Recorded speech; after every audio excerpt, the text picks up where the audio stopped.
আচ্ছা, আরেকটা হলো গিয়ে যে আপনি বলছিলেন যে আপনার প্রশ্নটা যদি একটু রিপিট করতেন। আমি ঠিক আমি নিজেই ভুলে গেছি যে লাস্ট কোশ্চেনটা আপনাকে আমি কি করেছিলাম। আমি আপনার কাছে আসব। পাবলিক পারসেপশন কিভাবে ক্রিয়েট হয় এবং এই চাঁদাবাজের যে কথাটা বলা হয়েছে এটা বিএনপি তার নিজের কাঁধে নিয়েছে কেন? আচ্ছা, তার আগে অনেকগুলা বিষয় ছিল, তো আমি একটা একটা করে একটু অ্যাড্রেস করি, তারপর আপনার প্রশ্নের উত্তরটা দিচ্ছি।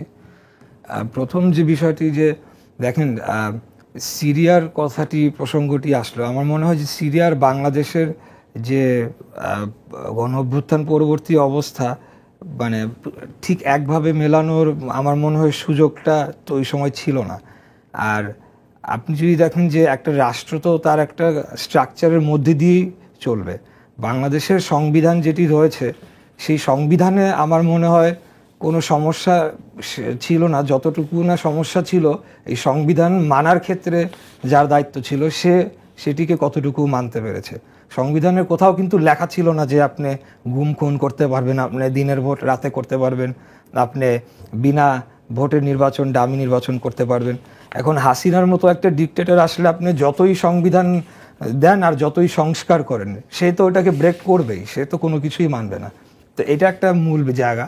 আর সংস্কারের জায়গাটা আমরা বলতে চাই যে এখানে দেখেন, এই কথাটা আমরা শুরু থেকেই বলে আসছি যে যত দিন যাবে, যেহেতু একটা আনইলেক্টেড এবং নির্দলীয় নন পলিটিক্যাল গভর্নমেন্ট এখন অন্তর্বর্তীকালীন সরকার হিসেবে ইন্টারিম পিরিয়ডে দায়িত্ব পালন করছে, বিভিন্ন ধরনের সমস্যাগুলো কিন্তু তারা ফেস করবে এবং আরও ফেস করতে হতে পারে, যেগুলো তাদের জন্য ডিফিকাল্ট অ্যাড্রেস করা। ওয়ারেজ একটা নির্বাচিত সংসদ যদি থাকতো, তারা খুব, আমার মনে হয় আরও বেটার এগুলোকে হ্যান্ডেল করতে পারতো এবং আরও তাদের পেছনে যেহেতু ম্যান্ডেট থাকতো জনগণের, তারা আরও কঠোর কিছু সিদ্ধান্ত নিতে পারতো এবং বাস্তবায়নও করতে পারতো।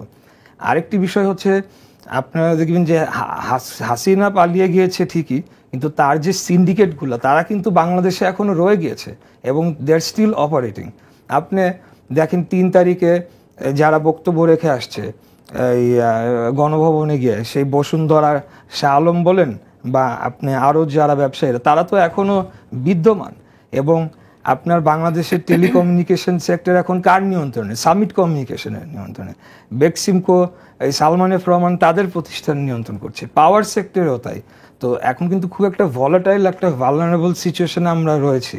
তারা কিন্তু জেলে রয়েছে ঠিকই, কিন্তু তাদের কিন্তু বিভিন্নভাবে তাদের চ্যানেল অফ কমিউনিকেশন ওপেন আছে এবং সামনের দিনে তারা সরকারকে বিপদে ফেলার জন্যে আরও ধরনের কিছু ফেইলিয়ার ঘটাতে পারে। দেখা গেল পাওয়ার সেক্টরে একটা বড় ফেইলিয়ার ঘটাই দিল, বা আমাদের নেটওয়ার্ক যে ব্যাকবোন ইনফ্রাস্ট্রাকচার, সেখানে একটা বড় ধরনের একটা স্যাবোটাজ করে ফেললো। তো এই জিনিসগুলো মাথায় রেখে আমরা চাচ্ছি যে দ্রুত একটা পলিটিক্যাল গভর্নমেন্ট আসুক, এসে তারাই লং টার্মে দীর্ঘমেয়াদে যে সংস্কারগুলো প্রয়োজন করার দরকার সেটা করবে। সেটা সংবিধানে, যা সংবিধান কি এখনও সেই 72-এর সংবিধান আছে? 15 বার সেটাকে কাটাছেঁড়া করার পর তো আর নাই। তখন সেই সংসদে আলাপ আলোচনা হবে, তার মাধ্যমে নির্ধারিত হবে যে সংবিধানে কি কি অন্তর্ভুক্ত করা দরকার এবং হাসিনার মতো একটা ডিক্টেটরকে কি কি কনস্টিটিউশনাল ব্যারিয়ার্স আমরা দিতে পারি যাতে আগামীতে এটা না হতে পারে। আচ্ছা, আরেকটা হলো গিয়ে যে আপনি বলছিলেন যে আপনার প্রশ্নটা যদি একটু রিপিট করতেন।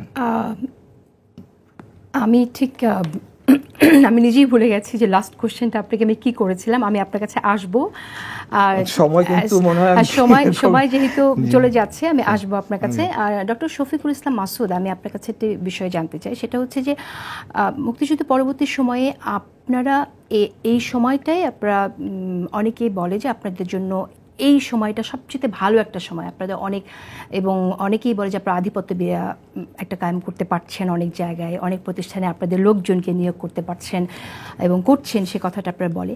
কিন্তু ৭১ প্রশ্নে আপনাদের যে অবস্থানটা, সেটা কিন্তু আপনার সাধারণের মধ্যে এখনও ক্লিয়ার হয়নি।